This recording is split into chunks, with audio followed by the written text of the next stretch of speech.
So, welcome, and I'll turn it over to Jenny. Great, thank you. Thank you so much, Veronica. All right. Well, I'm delighted to see you all here. Thank you so much for coming. This is really, really exciting. As an artist, I am alone in my studio 95% of the time. So this is a really, really wonderful contrast. So thank you for being here today. My name is Jenny Kiehn, and just to kind of give you a little bit of background on me and why I feel quite qualified to talk about the intersection of science and art.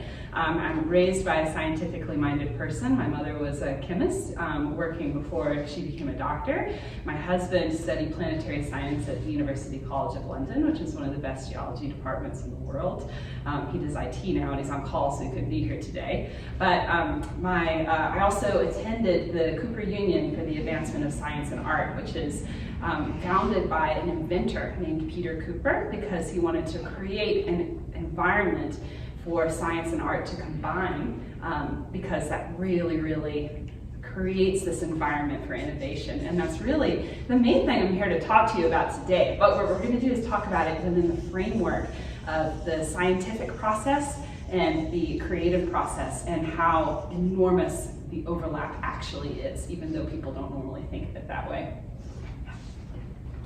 So the first time I started to formally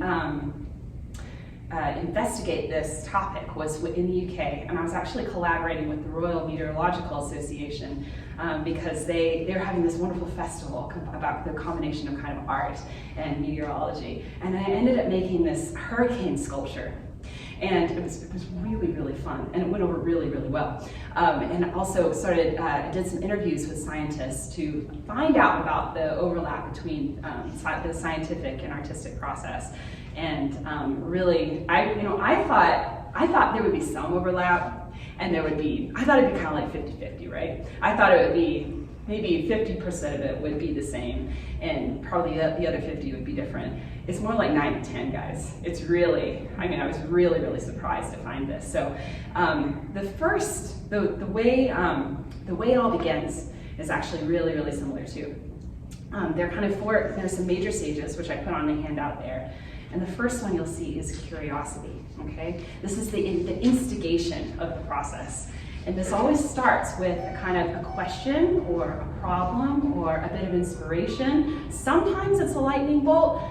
That's the romantic idea with artists, and a lightning bolt's really good, but it doesn't happen as often as you think. It's really much more of the time, it's a lot more, informal. It's more like the way you play as a child.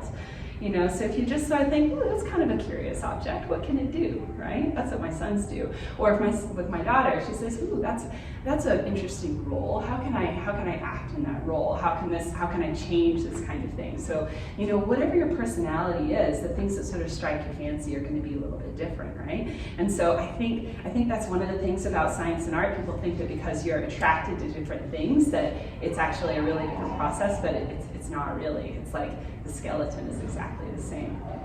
So it starts with curiosity. So you get kind of an idea. You start rolling it around in your mind. And ideally, you have a lot of safety, created there, so that you can really let it roll, and let it really kind of gain momentum in your mind before you even talk about it with anybody else. This is a really, really important stage of the process. And actually, for me personally, I found that I need to have a studio at home, away from any prying eyes, so that I can really let that first stage work really, really well. In art school, I had a studio in the art school, and I didn't start to thrive until I got rid of it. Which it's just really interesting how that works, right? So after you've gotten your initial kind of curiosity, you've rolled the ball around in your head a little bit more, the next stage is preparation, right? And so this is when you're starting to really think about all the different parameters of the problem, how the different sort of elements of it are going to interact with each other. So when I'm planning a painting, I'm thinking, number one, about the feeling that I'm going for initially, because there's always kind of a feeling that's driving it. I'm thinking about the composition, because I found with compositions that they need to be really striking, or else the painting doesn't have very much power. And I paint from photographs, so I'm always I have a photography background. I'm actually a professional photographer as well. So I'm looking for photographs that are really kind of going to be up to the standard of what I think is really something magnificent, that there's going to be something I can really, really draw from. Another aspect of it is what shape it is, right? So I don't know if you know about proportions, but there's all different shapes of squares and rectangles, and some of them don't fit into standard frames, right? So you have to think about all those kind of things as well. So those are some of the details that come into an artistic practice. In a more scientific practice, you're thinking about what kinds of equipment you need. Can you accomplish the experiment with what you have? Are you going to need to find specialist equipment? Do you have enough knowledge to be able to carry out the experiment? Are you going to need to learn something or recruit somebody? It's really similar in sculpture as well. I was a sculptor for about 20 years, and I guess I'm probably still a sculptor. You don't really snap out of it, right? But when you're sculpting, it's a lot of that same stuff. It's like, okay, do I know how to? This idea is calling for this kind of material, so do I know how to use that material? Do I have the tools to work with that material? Wait, is this going to need to be, is this going to need to be electric? Wait, is this going to need to have a motor? Do I know how to run? Do I know how to build a motor? Do I know how to, where's the electricity going to come from for this kind of thing? So like when I was doing the research to make that hurricane sculpture, I found out that hurricanes always turn in the same direction. They never ever turn the opposite direction. And so I thought, well, wait, does this sculpture need a motor? It's going to be hanging from the ceiling. Where does it get plugged in, right? So these are all the kind of parameters that you end up needing to really think about during the preparation part of it. So you get all of that momentum going, right? You get all of the preparation, and hopefully you're really enjoying it, you're really excited about it, and then when you get to the actual experimentation part of it, you're really, really ready to go, yeah?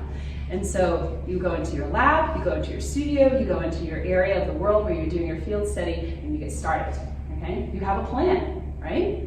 You have a plan, at least until you get going, right? Because you start to experiment, you start to get some results back, and then that informs the next stage of your process, right? So then the direction that you go can change depending on what evidence you get back. And this is exactly the same in science and art. And it's one of the most exciting parts of the process for me because it's completely unexpected much of the time, especially in art. And I suspect also in science, depending on what sort of parameters you are able to work within the organization or structure. But as you go, you can end up uncovering different areas of interest, different sort of levels of the problem, which are going to be, more resonant and more interesting to discover. You might discover an entirely different thing, like the discovery of penicillin. When penicillin was discovered, it was more or less an accident because somebody, let a petri dish go moldy, and then through that they discovered that mold resisted the bacteria that was in the petri dish, and so that led to this very long process of refining the penicillin to where it could actually be used. But it's really, really wonderful because in the process you have these happy accidents that happen all the time. In painting, a lot of times I will put down a mark and I will realize that it is wrong. I will look at it and I will know that it's wrong. And I know that you've all felt this because you've all had to draw your shoe in 5th grade, right? In our art class, right? And you looked at that drawing and you knew it was wrong. And you didn't know why. And it was frustrating, wasn't it, right? So these are the kinds of, this is the evidence that artists work with. It's intuitive and it's an emotional evidence, but it's real because you've all felt it. I know you hated drawing your shoe. I hated drawing my shoe, and I've become a professional artist, right? So, the intuitive and emotional evidence that artists gather. And just as a sideline, there's some artists, especially sculptors, that consider themselves to be very intellectual and critical, and I've spent a lot of time with them. 90% of their evidence is emotional intuitive as well. They just don't want to admit it, right? And there have been neuroscientific studies lately which show that 90 to 95% of our decision-making process, no matter who we are, is made in the emotional centers of the brain. And so that is really, really interesting information when we consider ourselves to be rational creatures. We are actually more emotional creatures that sometimes have rational thought, rather than rational creatures that are sometimes emotional. And so when we get to grips with that, there's actually enormous power in that, because your emotions are your feedback from your unconscious mind. And if you consider that your unconscious mind is 90% of your brain, and that you're actually sitting on a supercomputer, which then you really utilize, it's really quite exciting. About 4 months ago, I started a process which Thomas Edison did every night, where he wrote down a question right before he went to bed, and he held that question in his mind about anything, as something that he couldn't figure out, right? And he would sleep on it, and the next morning, if you start journaling about it within the first 5 minutes of waking up, you will be astonished at the insights that come from this. I have been astonished at how much progress I have made personally since I started Thomas Edison's practice. So really think about it, because your mind works on it and cooks on it all night. A lot of people think that their unconscious mind is this uncontrollable kind of giant in the corner that they don't know what to do with, but actually you can tell it what to do and it'll do it for you. And this is a really, really exciting thing to do. So getting back to it, that style of evidence, this is actually the only thing that's really different in the scientific and artistic process. This is style of evidence that you are gathering and that you're evaluating as you go. As I've said, in our creative practice, it is emotional intuitive primarily. In a scientific practice, it is primarily able to be measured by numerically, which is the opposite kind of evidence, isn't it? We're talking about how long it takes for something to change from one state of matter to the next. We're talking about weights, volumes, distance, humidity, dew point, geographical location, all these things which are really inarguable, right? They are black and white. So how do we interpret the black and white data? Is that rational? We hope. The truth is, the scientists that I spoke with said it's actually more subjective than you might think, because you can come at the data from all different sorts of areas. You can analyze it in all different sorts of ways. And I find that enormously interesting because it requires abstracted thinking. This is something that artists are extremely good at, and I find enormously fun. I find think tank kind of situations, that's like a playground for me. I love it. And I actually have my husband, who's worked in some pretty major IT firms, knew one particularly executive that preferred to hire people who had been in art school as analysts because they could think in a more abstracted way. So I think that scientists and artists really have a lot to offer each other. And if you think about the extreme different types, we have some scientists who are never really going to be able to enter into a kind of interpretation of art or anything like that. It's just not their thing, totally fine, right? We have some artists who are never going to be able to grasp most scientific concepts. Totally fine. There's extremes everywhere and there's a place for everybody. But I would argue that the majority of people in the middle are capable of understanding both much more than they think. And that actually the more that we make an attempt to interpret and learn about other kinds of fascinating ideas, the better we will be able to think as people. So on the strength of that, I have a list of Instagram accounts on the bottom of your handout there, which are there to just sort of spark your imagination and creativity. The first one is mine because you've got to know me now. And when you go on my Instagram, you can see videos. I take you exactly through my painting process, so you get to see how the paintings were created. And I'll be happy to talk to you more about that if you're interested. And I talk about why I make these paintings as well. I'll get to that in a minute, I think. But the next one down, I think I put geometry and nature. Yeah. Okay. So the next one down, geometry and nature, I highly recommend this one. It's fantastic. It's all about Fibonacci sequence and golden mean and how this shows up in nature and how the beautiful photographs that they display are fantastic, and the really thoughtful explanation of the kind of scientific things that they're examining and how important those things are is wonderful. The text that goes with each of these photographs is about this long. It's really, really wonderful, so I highly recommend that one.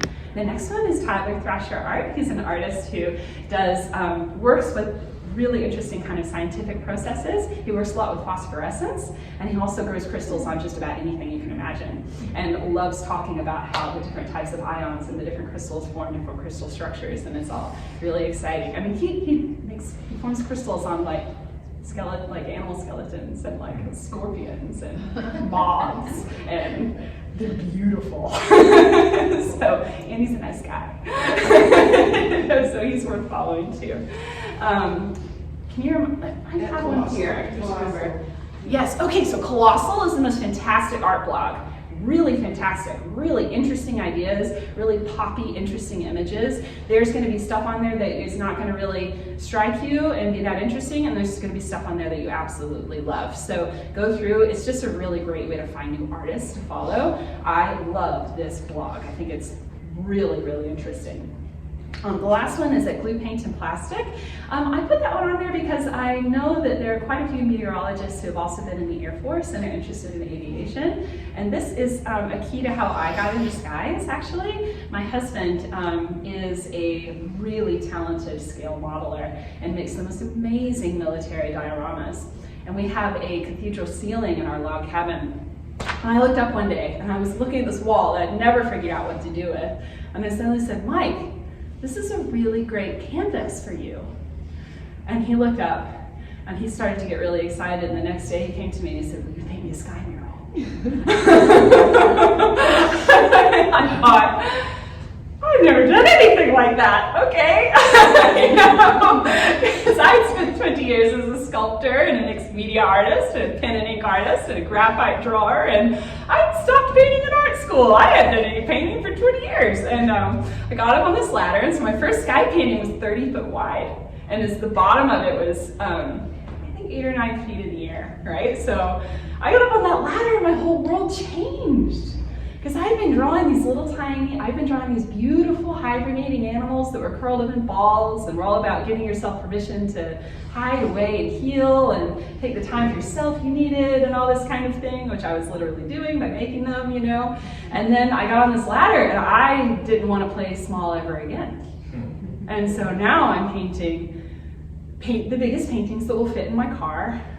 and I'm having a blast. So this guy is how I got into it. So I went ahead and just, put him on there as well. Okay? So I went on a really long digression there. We were in the stage of evidence, okay? The next thing, if you look on there, is something I call the dip, which is the hard part of the experimentation process. I like to think of it a bit like you're on a river or on the summit of a mountain, and you can see where you want to go, like the big edge of a river, right? And you have to go down the bank, or you're going down into the canyon or the valley in between, but it's dark down there, and you're not going to be able to see. And for me, it feels like I'm swimming through a dark river, right? And you get down in that experimentation process, and it starts going maybe like you expect, right? And then it starts going like you don't expect. And then you don't really know where you're going, and then you don't really know if you're ever going to get out. And this is really challenging. This is when it gets hard to maintain motivation. This is when most people give up. This is when 90% of the giving up happens, right? But you're swimming, or you're going through that dark valley, and you just have to keep going and going. I'll tell you what, that big one right there, that I call this the dip. The dip was really long, right? I really didn't know if I'd ever be able to accomplish it. But you start to get near the end, and you start coming up near the surface and coming up out of the darkness, and you can start to see that there is actually an end in sight. And this is a really exciting moment. You still don't really think you're going to get there,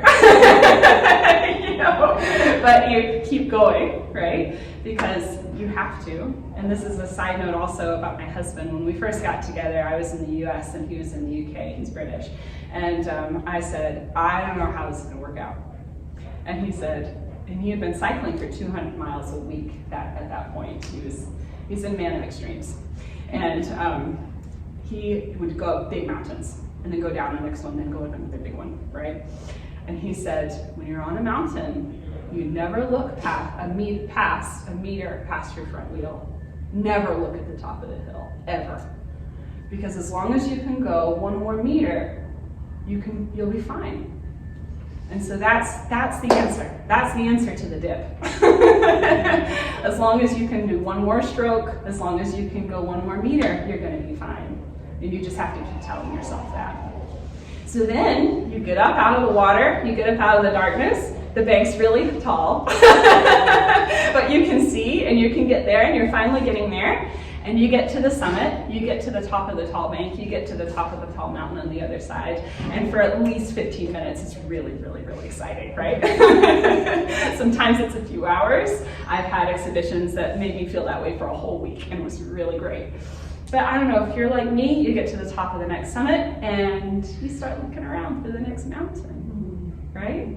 So you just keep going, and it's about the journey, it's not about the destination. So thank you very much for coming here and being with me so I could talk with you about one of my favorite subjects.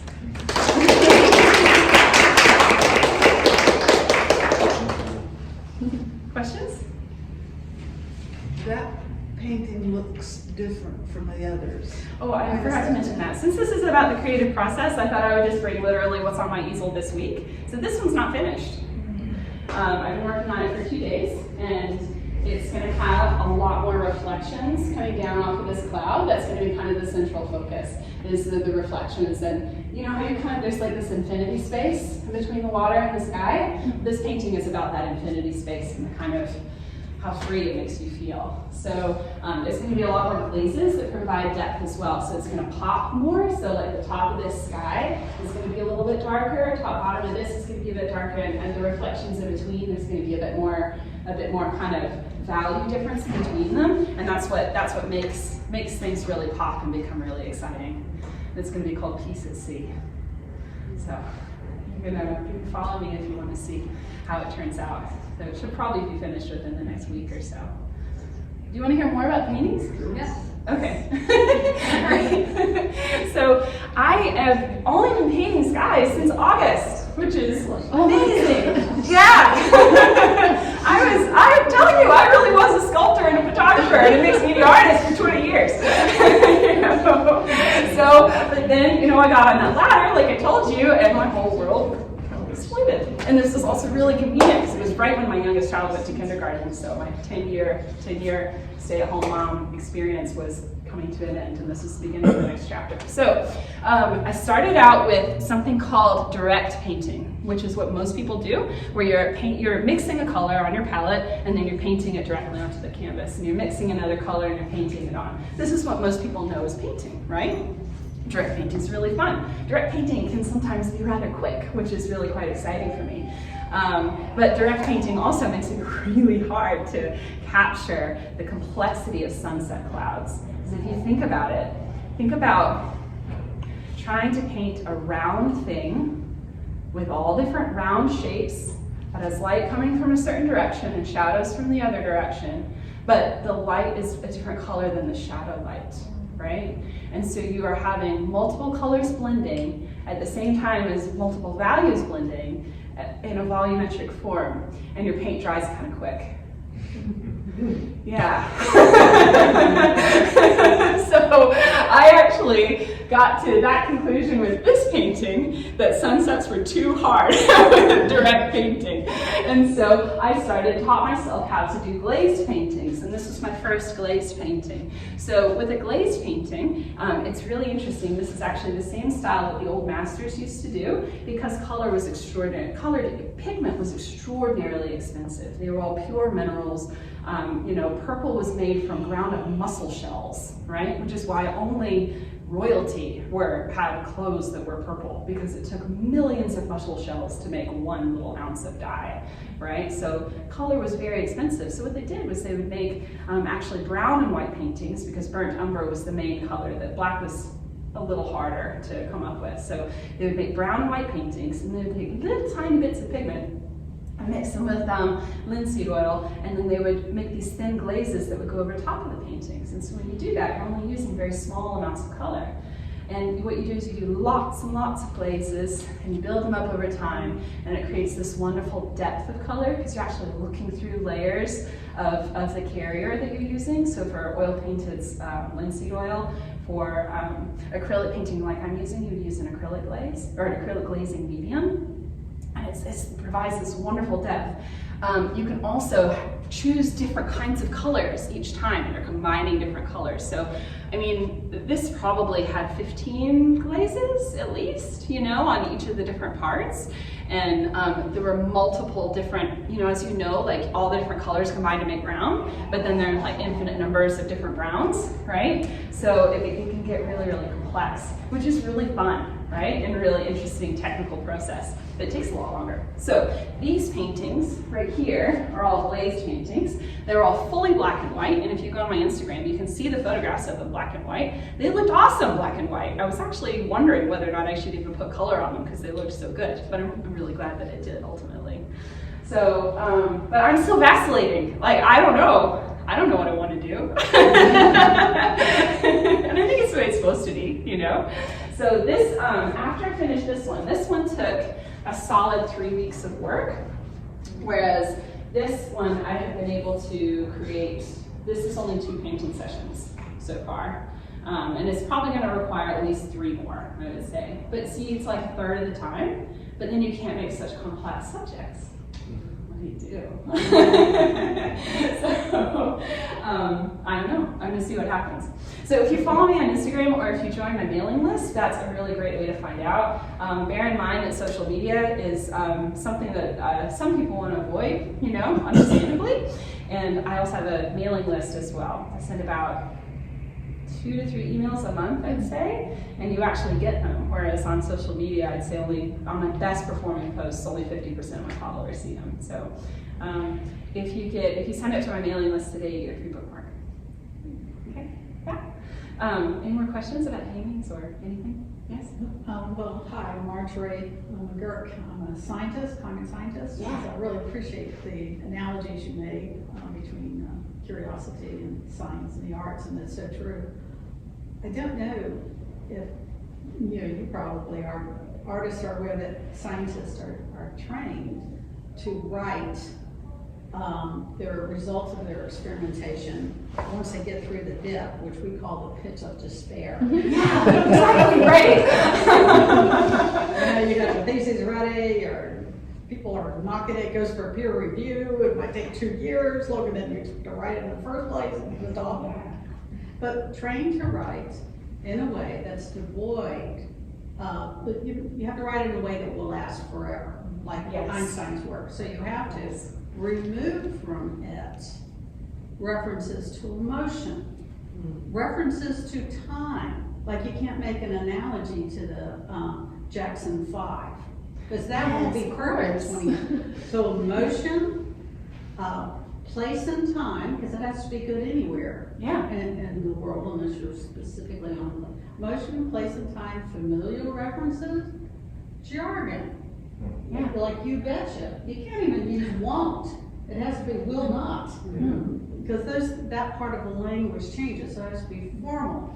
They like active voice, but sometimes it's hard to identify who the actor is. Yes. So that's why scientific literature ends up has a lot of passive voice. It was done, the experiment was done, that kind of stuff.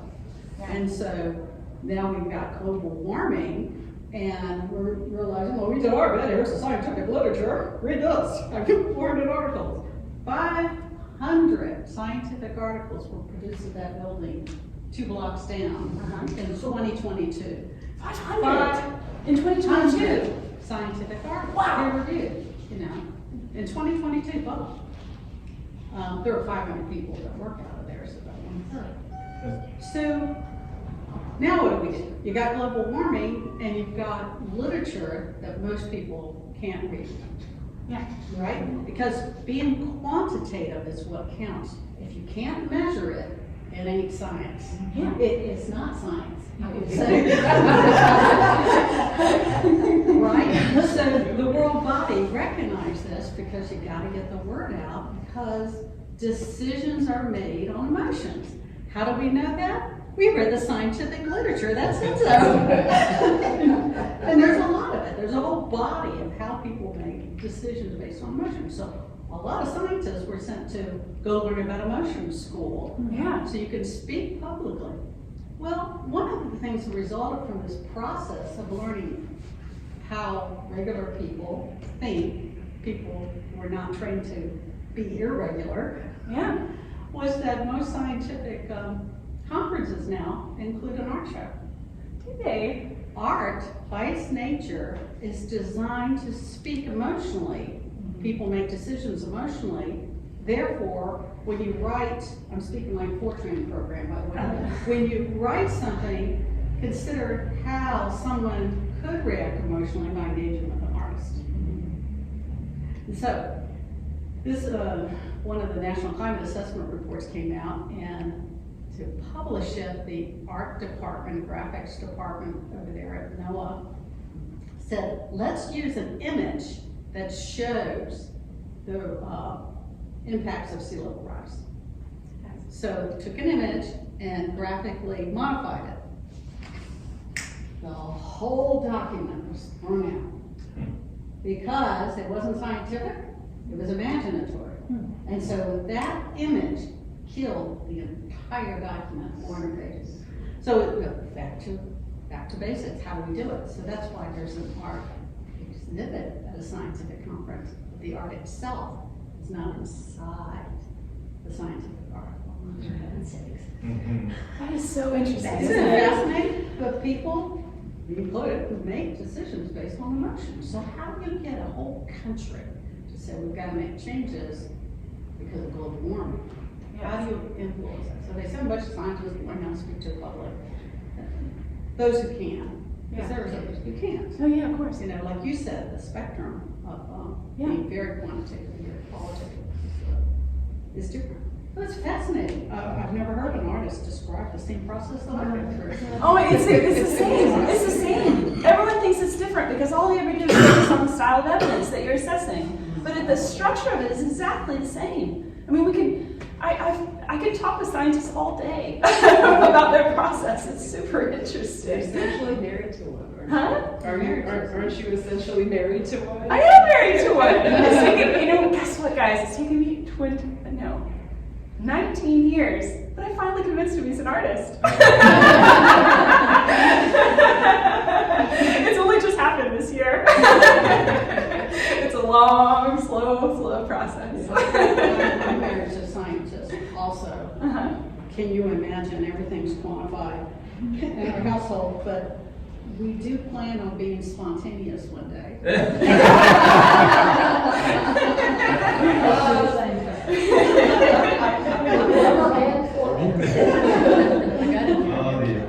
Someone that will be in charge. And it's interesting, as a musician, same thing. Same Same thing, very big intersection between science and art. Yeah. Yeah. You're a And the scientist. pit, the dip, yeah, same thing.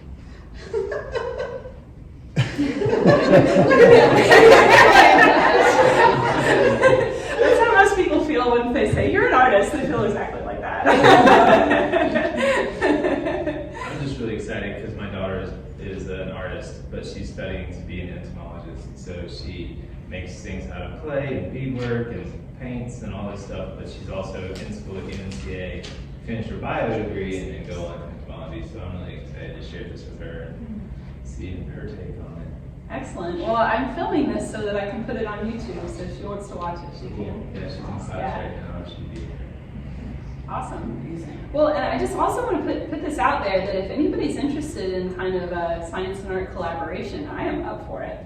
I'm really interested to hear what you find fascinating about weather and clouds in particular, because I'm obviously fascinated with them too. And you know much more about why they look the way they look, and I would be interested in knowing more about that. I feel like that would be very good for my mind. And perhaps, we could create something which could communicate something to other people as well, which would be really, really interesting. Did you know there's this wonderful artist actually, and I've forgotten his name, but I'll look it up. I found him on the Colossal blog. But he went to somewhere very Nordic. I want to say Sweden. maybe Iceland. Yeah, Iceland. And projected lights, horizontal lights on buildings and rocks as to where the sea level would be in the future. And then took really neat photographs of it. And I thought that was a really wonderful artistic way of pinpointing the issue.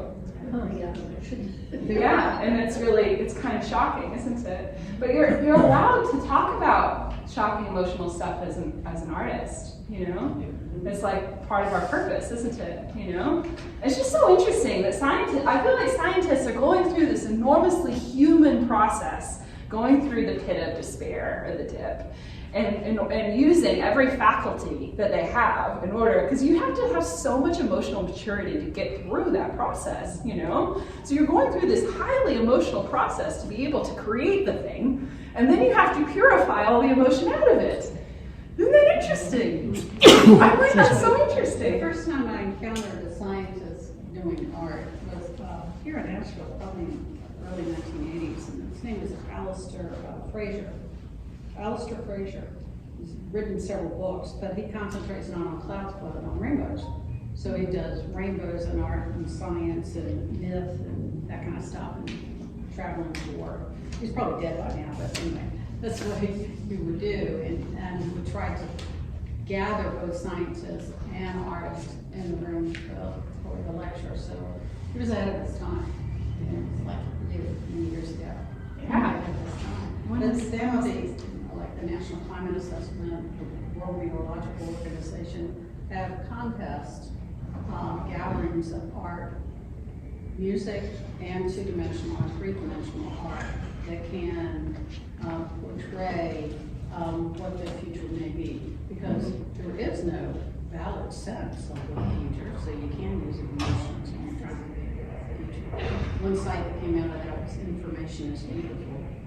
And the others are these contests to collect the art for the gatherings, scientists and other groups. And I think there was a call for artists in the next National Climate Assessment to try to portray the kinds of things, like with the sea level rise on buildings, it was validated that that was the best projections of the scientists had quantitatively. But some of these are like kooky. Yeah. Although I do enjoy it. Like the movie The Day After Tomorrow is my favorite. Absolutely kooky, but I love it. Like the one with the movie with the cow and the tornado. Twister, I love that one.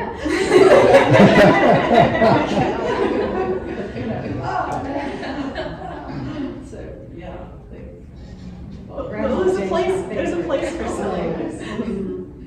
Yeah. So there's a place for it. It's a necessity to save yourselves from Yeah.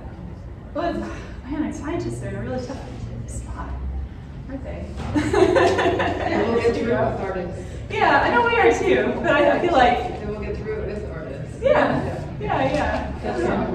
After Hurricane Katrina, when Katrina hit, many of the musicians in the New Orleans Philharmonic orchestras lost their instruments. They had to be left behind. They were underwater for a long time, completely destroyed.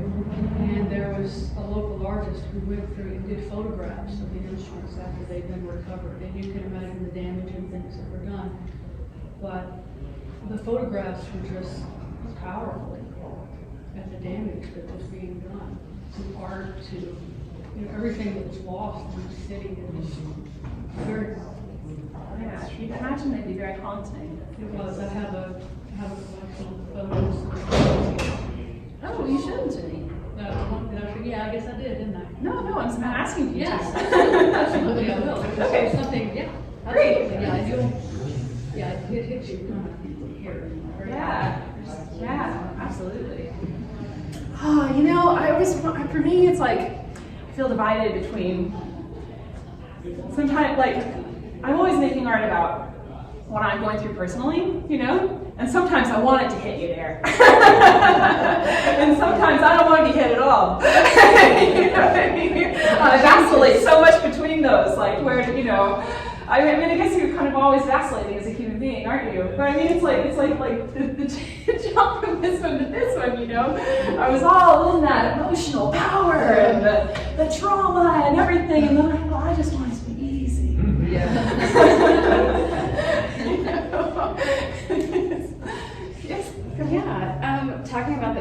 intersection of art and science and local efforts. I'm wondering, since you're doing skyscapes, but there's potentially an intersection with landscapes. So right now, there's an effort to protect 30% of lands by 2030. It's through the America the Beautiful. It's basically looking at all lands, both public and private, and creating pathways for biodiversity to move into different ecospheres for climate change. And locally, lots of nonprofits are getting together to think about this, not just like national forests and public lands and lands that are protected through land trusts, but also potentially private lands that are the links of these landscapes so that you can have species migration and connectivity, basically, of biospheres. And I just wonder if there's like a landscape in there that would give a compelling reason for somebody to think about those protection efforts. So just a seed, if you want one. When you say a landscape in there, Like landscape, like a connectivity piece. Like if you wanted to portray a landscape here that isn't protected, that could be a piece of connection between other large tracts of land for that like migration and climate connectivity piece. I mean, you do very compelling, like there's a lot of emotion in your paintings. And so that's what we were talking about. We're talking about the emotional connection and how do you get at that piece of emotional, compelling efforts for people to take action for climate change. And that's one that's like hyper-local. How do we connect these lands, especially with, when you think about the Buncombe County planning effort and they're saying we're gonna have 80,000 more people here in the next, by 2050 or something like that. And lands are getting snapped up and developed, and they just reduced the green space requirements and buffers. I mean, so there's a lot of compelling reasons to protect, especially lands that connect large biodiverse pieces of land. So the animals can move across them. So yeah, instead exactly. of being a tunnel road, Asheville wall. Yeah, exactly. Do you have compelling photographs of these lands? I don't, but I love like maybe we could get those together. It's just a thought. I mean, like, That might be helpful. yeah. It's interesting to think about that visually, because if you're thinking about connection, you think about how mountains, try to imagine mountains that are not like ours exactly, that are more steep and have canyons. You're looking down a canyon, like through into another space, Yeah. You're looking through trees into another space. You're looking in between spaces into another space. I can imagine a painting that would be about that, about one foreground going into various levels and going into far distance, and it being quite dramatic in terms of the darkness and lightness and how you funnel people's attention towards that. And then you put something very enigmatic in the far distance, like a little crescent moon or something to grab their attention. I think that's how my first thought that came into my head about it. That'd be fun. Yeah. Yeah. Huh? The 5-minute curiosity. Yeah. Well, but a lot can happen that fast. So. Look at these coves and hollers in our mountains. Yeah. If you're in it, it may look very high and steep around you, even though it's not the Rockies. Yeah, exactly. Yeah, you have, especially when you find the right angle to look through it. Especially if it's a longer, narrow one, But then there's also the other thing that I immediately thought of was that in the UK, have you ever heard of the public right-of-ways in the UK? Yeah. About them? Okay. Yeah. Okay. So that there are like trails that have been there forever that people have been driving animals down for, and you have to allow passage through them, and even if you own the land, you have to allow passage, and there are actually trees, certain kinds of trees that are planted along because there were no maps and people couldn't read, and so you would follow the elm trees, and that's how you would get to, you know, walk hundreds of miles to get to the market and that kind of thing. And I'm just thinking about that because those are connections where people and animals are, you know, have been passing for hundreds of years. And I don't know.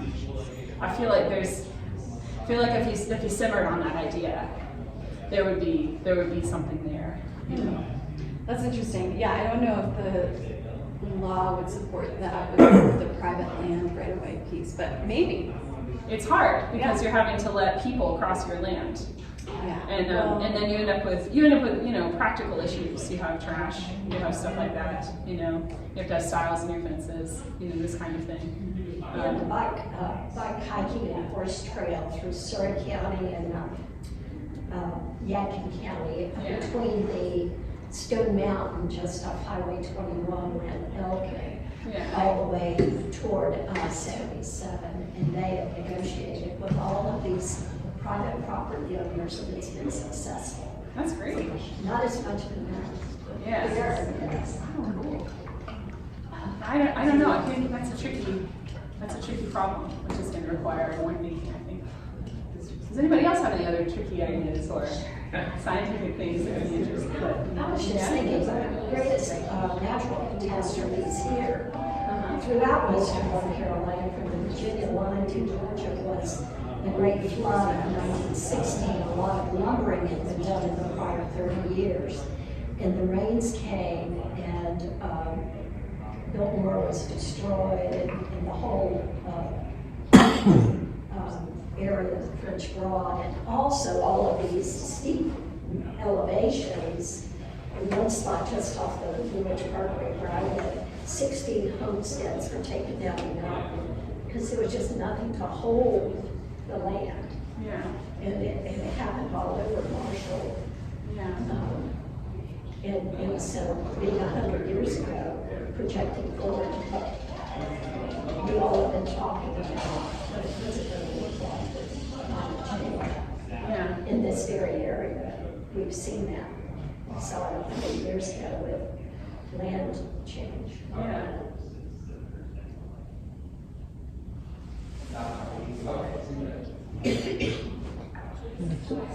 Thank you all so much for being here.